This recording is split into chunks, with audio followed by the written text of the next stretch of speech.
Selamat datang di program pembelajaran Prodi Keperawatan Kampus Pangandaran Universitas Padjadjaran.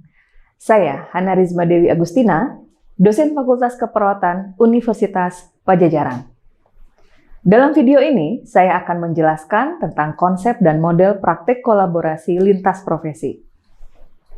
Setelah mengikuti pembelajaran topik ini, mahasiswa mampu mengetahui tentang konsep praktik kolaborasi lintas profesi dan mengetahui model praktek kolaborasi lintas profesi. Tatanan pelayanan kesehatan memiliki permasalahan pada pasien yang kompleks.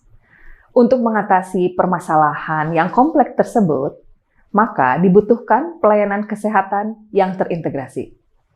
Pelayanan kesehatan yang terintegrasi dapat dicapai dengan melakukan praktek kolaborasi interprofesional, di mana praktek kolaborasi ini melibatkan multidisiplin dalam penerapannya. Kemudian, hal ini bisa juga mengakibatkan terjadinya pelayanan yang tumpang tindih, konflik interprofesional, keterlambatan pemeriksaan dan tindakan. WHO pada tahun 2009 menyebutkan bahwa 70-80% kesalahan dalam pelayanan kesehatan disebabkan oleh buruknya komunikasi dan pemahaman dalam tim. Untuk menciptakan tatanan dan kultur dalam praktik interprofesional, diperlukan keselarasan langkah yang dinamis antar berbagai klinisi dan disiplin keilmuan. Selain itu, menurut Susilanisi tahun 2011, kepemimpinan yang efektif diperlukan untuk mengekstrak dan mengorchestrate berbagai potensi yang ada di sistem pelayanan kesehatan. WHO mendefinisikan people-centered healthcare sebagai keseimbangan terhadap nilai, kebutuhan, harapan, dan pertimbangan serta kapasitas dan kesejahteraan terhadap keseluruhan pihak yang terlibat dalam sistem pelayanan kesehatan. Terdapat 3 topik yang penting yang perlu diperhatikan terkait dengan pemberian perawatan yang aman dan efisien, yaitu 1.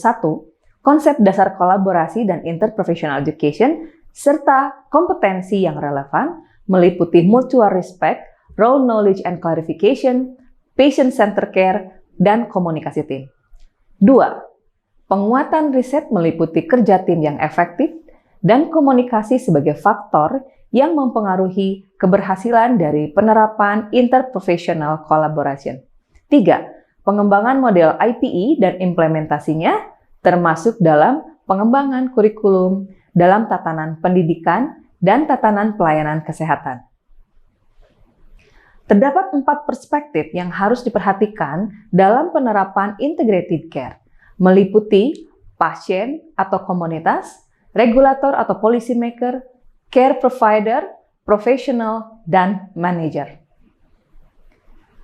Penerapan integrated care harus memperhatikan tahapan proses base, consumer base, health system base. Ketika keseluruhan tahap tersebut dapat dijalankan dengan baik, maka integrasi klinis atau integrasi pelayanan, serta integrasi fungsional dan integrasi organisasi akan lebih mudah dicapai. Berikut ini adalah salah satu framework yang dapat digunakan untuk mencapai kolaborasi interprofesional. Canadian Interprofessional Health Collaborative Framework dapat dipahami sebagai kemitraan antar tim pemberi layanan kesehatan dan keterlibatan klien dalam pendekatan partisipatif, kolaboratif, dan terkoordinasi dengan baik dalam pengambilan keputusan bersama terkait isu kesehatan dan sosial.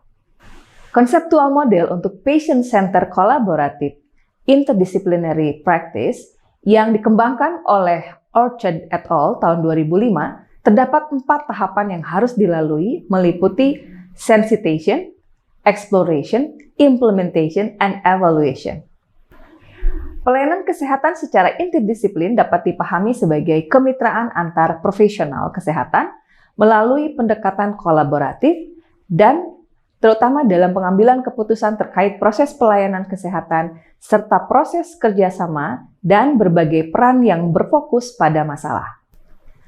Kolaborasi menjadi salah satu kunci keberhasilan penerapan IPC pada tatanan klinis.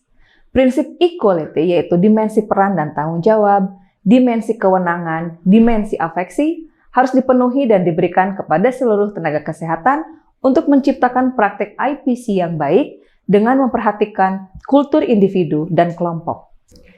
WHO telah mengembangkan Framework of Action of Interprofessional Education and Collaborative Practice yang berfokus pada perubahan perilaku pada kalangan tenaga kesehatan dalam menghadapi kompleksitas penerapan IPC di tatanan klinis.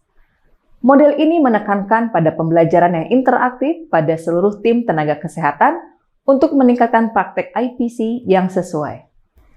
Model IPC yang dikembangkan oleh Susilaningsih pada tahun 2011 menekankan pada kultur individu dan kultur kolektif, meliputi pemecahan masalah bersama melalui diskusi, dokumentasi asuhan terpadu yang diimplementasikan pada perkembangan pasien terintegrasi, alur proses pengelolaan pasien yang jelas, dan proses pengelolaan pasien secara tim. Contoh penerapan IPI dan IPCP adalah pada praktek perawatan paliatif, dan di mana perawatan paliatif ini harus dilakukan bersama-sama oleh seluruh tenaga kesehatan yang ada untuk memaksimalkan kualitas hidup pasien dengan penyakit progresif dan beserta keluarganya. Demikian penjelasan tentang konsep dan model praktek kolaborasi lintas profesi. Sampai bertemu lagi di program pembelajaran Prodi Keperawatan Kampus Pangandaran Universitas Padjadjaran dengan pembahasan materi yang lain. Terima kasih.